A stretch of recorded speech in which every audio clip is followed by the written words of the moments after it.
video, you will learn how to install your new Goodyear Assurance Hybrid wiper blade onto single-studded and two-screw bayonet-style wiper arms. Step 1. Locate the HN type adapter that is pre-installed in the center of your wiper blade. It's 2.5 inches long and it tilts up and down. The cap is located on the upmost part of the HN type adapter and it has the Goodyear logo stamped on it.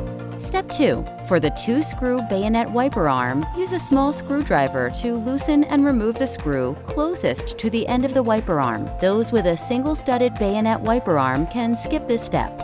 Step 3. Bring the wiper blade up to your wiper arm with a Goodyear cap facing upwards away from the windshield. Step 4. For both wiper arms, find the slot located on the bottom end of the HN type adapter. Then move the wiper blade horizontally so that the bayonet slides into the slot until it clicks.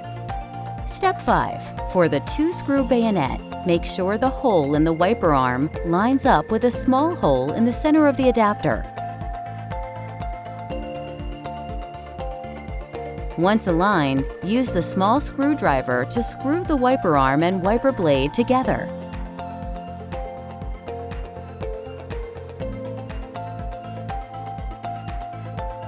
For the single-studded bayonet, make sure that the stud at the top of the wiper arm is aligned with a small hole in the center of the adapter. Step 6. Remove the yellow squeegee protector and gently bring the wiper blade onto your windshield to complete the installation. Thank you for choosing Goodyear wiper blades. For further assistance, please visit our website, www.goodyearwiperblade.com.